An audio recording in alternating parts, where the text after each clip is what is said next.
नमस्कार, तुम्ही पाहतात मुंबई वॉच. छत्रपती शिवाजी महाराजांची राजधानी असलेल्या किल्ले रायगडमधील कथित भ्रष्टाचार आणि निकृष्ट कामाविरोधात पुण्यात शिवप्रेमी आक्रमक झाले आहेत.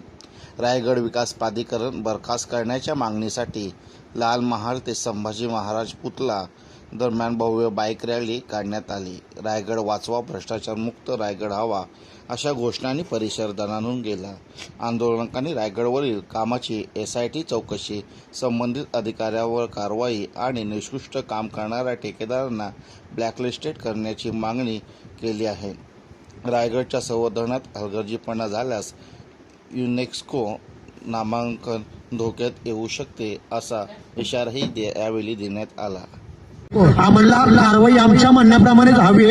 रायगड प्राधिकरणाचे अधिकारी, ते जे काम करणारे इंजिनियर, त्याचबरोबर ESIच्या निगराणीमध्ये जे काम चालू आहे त्याचे जे ऑफिसर आहेत ते असायला हवेत, इतिहास तज्ञ असायला हवेत आणि सरकारने सांगायला पाहिजे 10 आर्किओलॉजिकल कॉलेजचे प्रोफेसर तिथं असायला हवेत.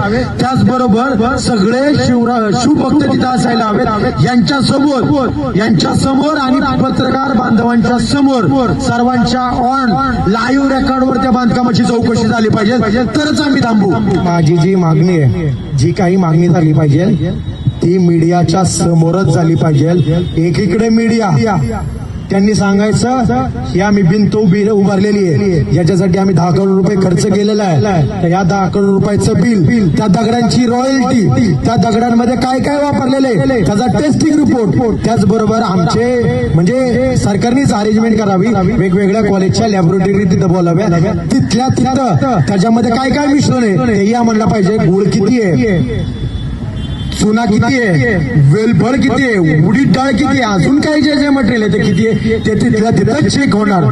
आणि त्याचबरोबर आपल्यापाशी असणार बिल, आपल्यापाशी असणार तिथल्या रायगडाच्या बांधकामाचा पुरावा, की बांधकाम पडतंय की दगडासारखं मजबूत झालंय तेही आपल्याला तिथं दिसेल आणि तेही त्याच वेळेला अख्खा पूर्ण भारत लाईव्ह पाहिजे. अजून दुसरी गोष्ट, इतिहास संशोधक असतील ते सांगतील जे रायगडावर काम झालेले ते ऐतिहासिक म्हणजे मराठा स्थापत्य शैलीशी सुसंगत आहे की नाही ते इतिहास संशोधक सांगतील. आणि त्या कामाचा दर्जा आर्किओलॉजिकल डिपार्टमेंटचे काही जे प्राध्यापक असतील ते सांगतील. ही शेवटची मागणी आहे.